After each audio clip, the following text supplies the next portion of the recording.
मेरे पापा के साथ गई थी, तुम तुम्हारी मम्मी के साथ चले जाना, हम हमारे दोस्तों के साथ जाएंगे। अरे क्या बोलती जा रही हो तुम? हिंदी बोलना भूल गई हो क्या? ऐसा मेरी किट्टू बोलती है, लिखती भी ऐसे ही है। मुझे नहीं समझ आता उसे कैसे समझाऊं। सोचने दो। ओके, तो उसको तुम बताना कि मैं मेरा, तुम तुम्हारा, हम हमारा, उस उसका, उन उनका। तो ये जो शब्द है ना, ये एक साथ कभी भी नहीं आते।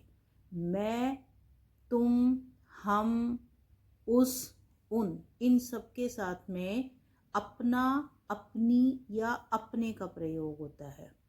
और मेरा, तुम्हारा, हमारा, उनका, उसका, ये जो शब्द होते हैं, ये जो सर्वनाम होते हैं ना, ये सर्वनाम दूसरी संज्ञा के साथ अपना संबंध बताने के लिए प्रयोग किए जाते हैं।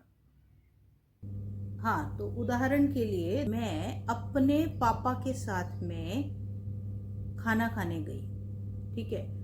लेकिन अगर मुझे बोलना है मेरे, तो मैं बोलूंगी मेरे पापा खाना खाने गए। इसी तरीके से तुम अपने पिताजी के साथ में जाओ। अगर बताना है तुम्हारा, तो हम कहेंगे तुम्हारी माताजी आ गई हैं या तुम्हारे पिताजी आ गए हैं। इसी हम अपने दोस्तों के साथ खेलते हैं, हमारे दोस्त आ गए हैं। जैसे अब वह अपना खाना भूल गया। अब ये जो वह है, इसको जब इसका संबंधवाचक बनाएंगे ना, यानी कि संज्ञा के साथ संबंध बनाएंगे इसका, तो ये बदल जाता है उसमें। तो हम बोलेंगे उसका खाना घर पर रह गया, वह का नहीं, उसका खाना घर पर रह गया। उसी तरीके से जो प्लूरल होता है, वह का प्लूरल यानी वे, तो हम कहेंगे कि वे अपने घर चले गए। लेकिन जब हम वे को बदलेंगे संबंधवाचक बनाने के लिए, उसको हम क्या बोलेंगे?